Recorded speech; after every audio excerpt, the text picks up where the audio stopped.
Hello everyone, Jessica Beck here, your IELTS teacher on IELTS Energy TV. In this podcast episode, episode 70, this is one of our first episodes, guys. It's so exciting. Anyway, in this episode, me and Lindsay explain the 3 reading skills that you need to use to find the answers on IELTS. So guys, this is a great introduction to these strategies you will need to use in order to finish this very difficult reading exam in just 1 hour. So guys, listen up and take notes for sure.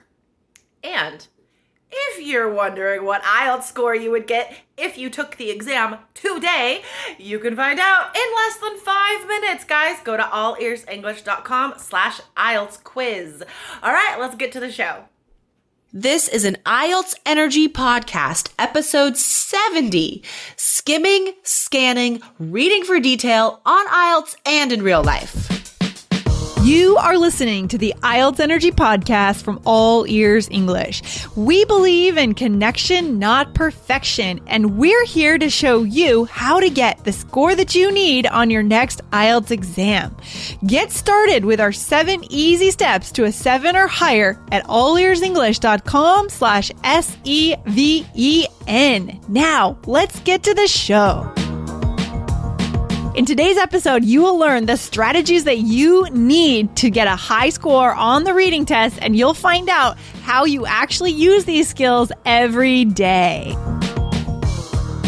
Hey guys, remember you can get the 7 easy steps to a 7 or higher in the IELTS exam if you go now to allearsenglish.com/SEVEN and download it for free instantly. See you there. Hey, Jessica. How you doing? Hey, I'm good. How are you? I heard you went camping this weekend. I did go camping this past weekend and it was great. I went to a place in Rhode Island and, slept outside and just had a campfire and just totally enjoyed. It was great. Oh, lovely. Did you make s'mores? We didn't do s'mores. No, but we did well, yeah, we had some snacks, plenty of snacks and drinks and stuff, but no s'mores. Did you know that s'mores is an American thing? Like, it's not an around the world, everybody does it thing?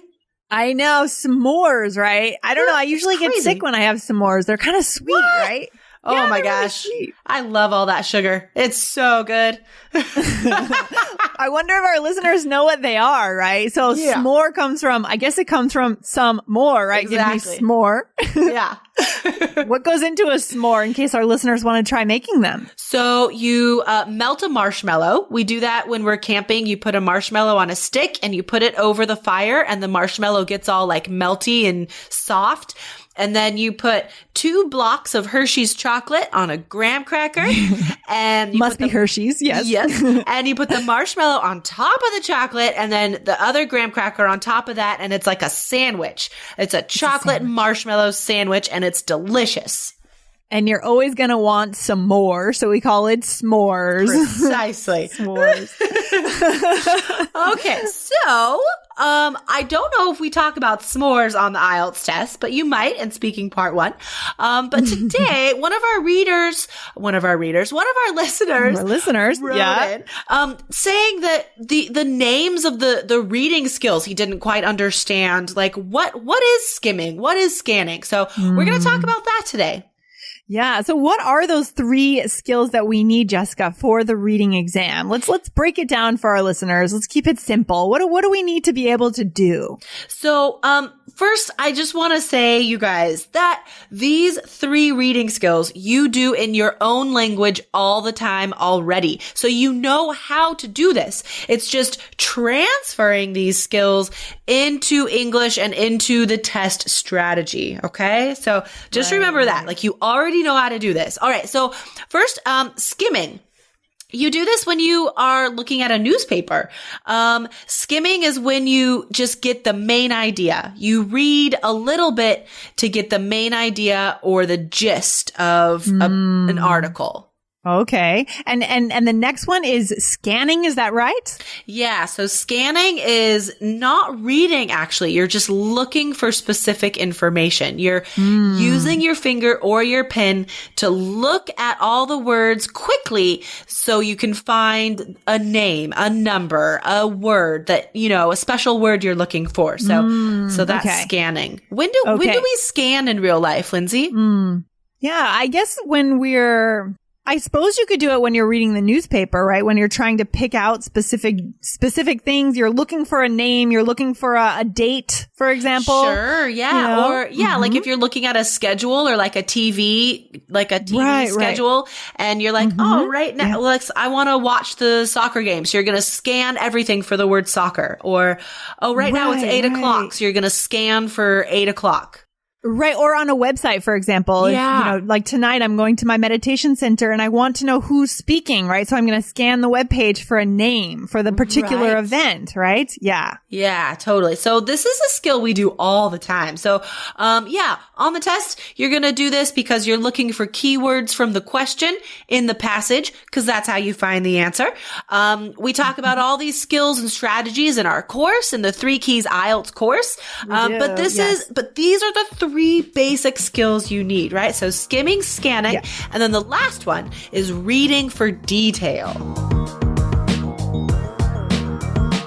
If you've already taken the IELTS exam a couple of times and your scores are not increasing, it's time to do something different. Get started with the 7 easy steps to a 7 or higher to get yourself on the right track heading towards your score increase. Go to allearsenglish.com/SEVEN to download it now for free.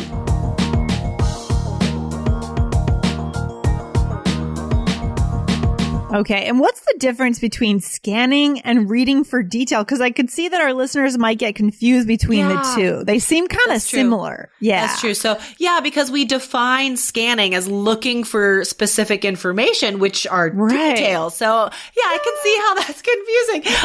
Reading for detail, think of it as reading for pleasure, reading slowly. So reading for detail is when you read every word of something, like in your novel or in a textbook or a, comic book, whatever. That's when you read every word. So on the IELTS test, of course, you don't have time to read every word of the passage, but when you do scan and find the keyword, then you do have to read 2 or 3 sentences in detail to get the answer. Okay. So it really is quite different. So scanning, we're looking for specific things, and then reading for detail, we're reading everything. Exactly. So scanning is the fastest skill. Scanning is just super quick, just letting your eyes roam over the words, wander over the words, looking for something like a letter or a number. And, reading for detail is slow. You're reading every word to really get the meaning. So that's how you get the answer, Okay, I like that. And so do we do this? How do we do reading for detail in our daily lives? I mean, there must be some ways, right? Yeah, when you're reading a novel for fun, you have your favorite book, or on your Kindle, you're reading every word. If you are studying for an exam, you're reading every word in the textbook. Hopefully, yeah. Well, we do both of these things in the newspaper also. So like if I'm looking at the front page, I'll skim the 3 or 4 articles to get the main idea and decide what one I want to read. And then I'll go back to maybe one of the articles and read that for detail, because that's what I'm interested in.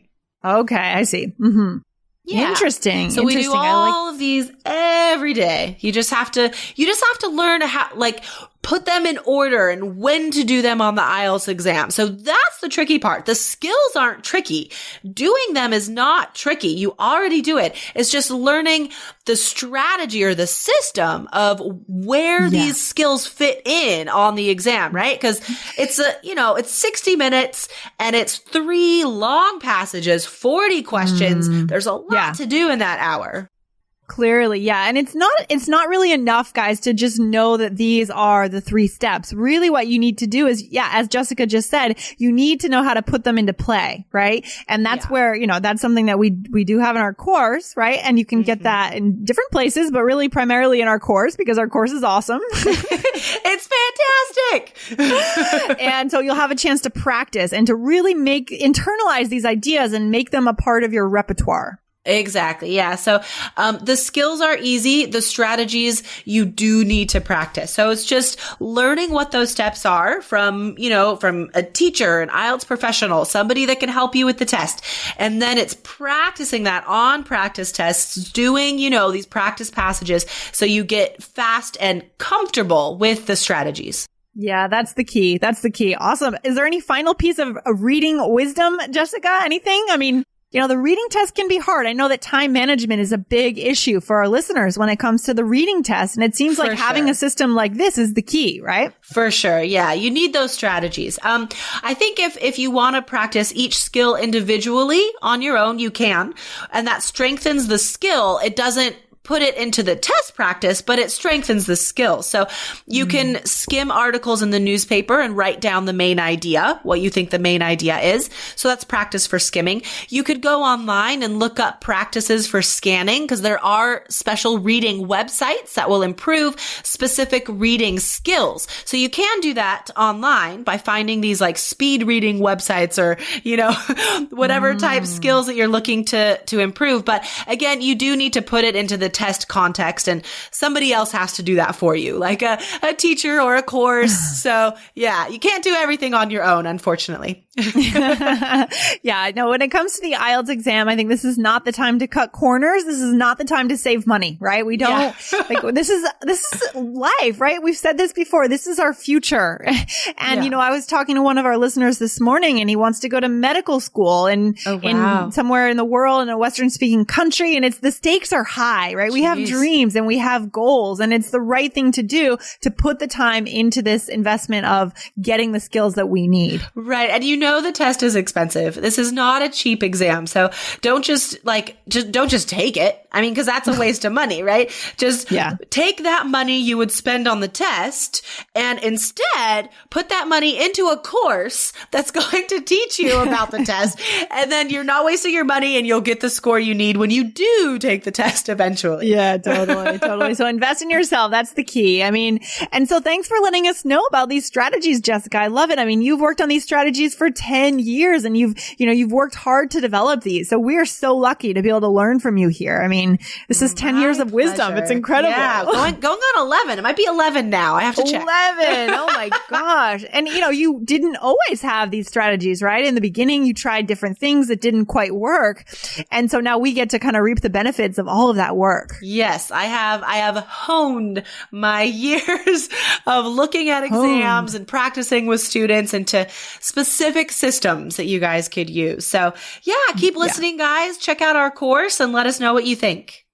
Awesome. And if you want to get started to get more information about our course, guys, you can go to allearsenglish.com/7 SEVEN and you'll get the 7 steps to a 7 or higher. And then you'll eventually get more information about how to get into our course. Okay. So Jessica, thanks for hanging out today. I appreciate it. My pleasure. Have a good day, Lindsay. All right. Take care. Bye. Bye. Thanks so much for listening to the IELTS Energy Podcast from All Ears English. And if you want to get tips from Lindsay and Jessica every week on how to get a 7 on your next IELTS exam, be sure to subscribe to our podcast on your computer or on your smartphone. Thanks again and see you soon.